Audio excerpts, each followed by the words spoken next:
Hey, I'm Sam Portland, welcome back to another video, and today we're going to look at this really simple strategic way of how to develop your top speed.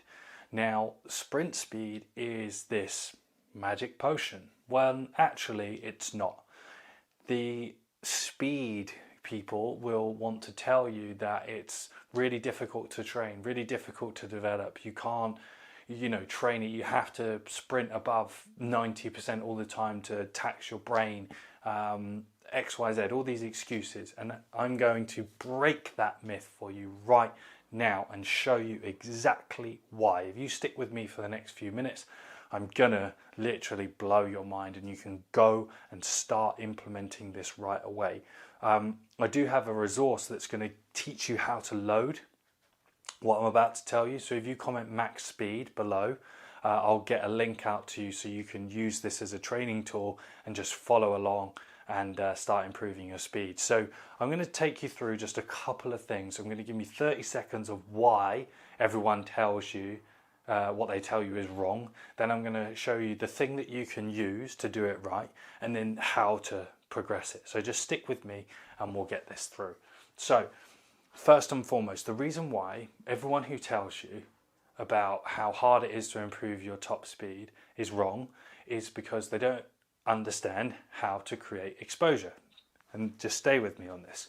So I'm going to explain this to you.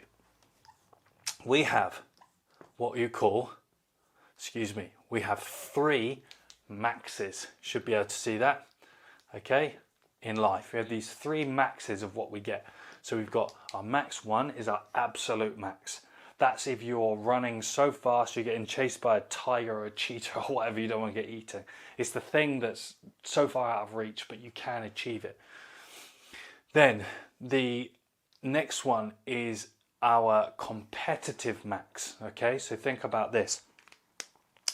You have trained and done a training cycle, for example, and you're ready for a race or something. You're priming for a really big game, and you are you've done all your resting, you've done everything is in place, and you're ready to run fast just that once.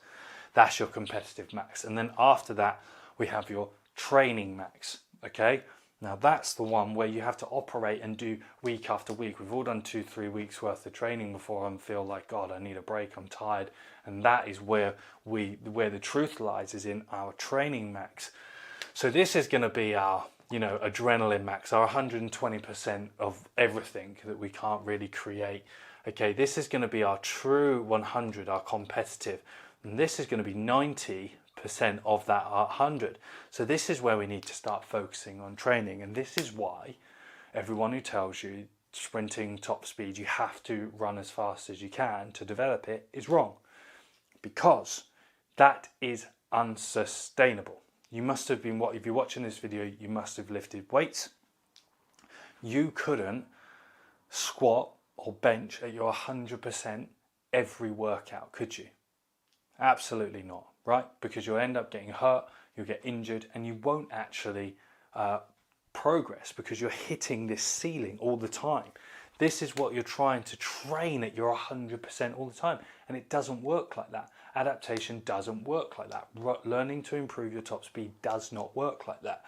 So we need to understand, well, how do I operate at that 90%? So one way that you can do it is obviously just feeling in your body that 90% of the day. It's the cheapest and the easiest way to do it. And then secondly, you want to understand, and this is where we start to think about how do we develop this, is we want to understand our distances that we want to run fast over. It's mind-blowing. What distance do you need to be fast over? I primarily spend a lot of my time working with team sport athletes, and in our worst case scenarios are 50 to 60 meters. So what we do is we set up our 50 to, let's do it 60 for argument's sake. We set up our runs of where we want to run fast, how we want to run fast, what zones we want to run fast in, and then we accumulate volumes in those. Between, and this is the best bit, I'm even going to get a red pen out for this, between 80 to 90% of 90%. Okay, you're thinking, well, that's not fast. How is that possible? Well, it's possible through this concept called long accelerations. Now, again, let me explain this to you. You've used weights before, right? And every time you squat down, stand up, what do you get? You get a repetition. So every step that you take across the ground is a repetition. Not every run isn't a rep. A run is a set. And if you were to do 50 meters, 60 meters, that's 35, 40 steps for a team sport athlete. Put it in perspective, the 100 meters Olympics is 42, 43 steps. So we know the difference that we've got to train at. So 80 to 90% of that, we're going to work so we can get 3, 4 long acceleration runs in, where you slowly build up to your speed to get to that 80 to 90%, do 5, 6, 7 reps there, shut it back down, walk back and recover again. So you use this long acceleration formula to create really purposeful reps, exactly like you would do a warm-up set in the gym, a second set, then like a toppy, heavyish set, and then your fourth set if you're using a 4-set principle. Our first part of a long acceleration here, where we get up to that speed, like a plane taking off, is our warm-up into that rep, because we've got to get the elastic energy going in the muscles. So then once we're there, we can just cruise and bounce and start to develop top speed. And this is a technique that I've used with athletes in Premiership Rugby, International Rugby, NFL, CFL, Premiership Football, International Football, you name it, I've used it with all of them, and it works every time, because this one simple fact that team sport athletes are not sprinters. They don't need to sprint above 90% most of the time because their body simply can't handle it.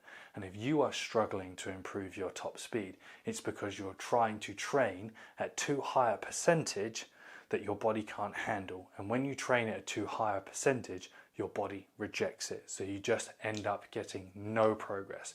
So if you want to learn more about how to improve your top speed and use exactly what I've just explained to you, put in a really simple loading sheet of a couple of sessions a week, comment max speed below on this video, and I'll get that sent straight over to you. Make sure you like, subscribe, and stick around to the next video. I'm actually going to link in a video on long accelerations for you now, and I can't wait to see you run fast or hear you run fast or just help you improve your speed. So thanks again.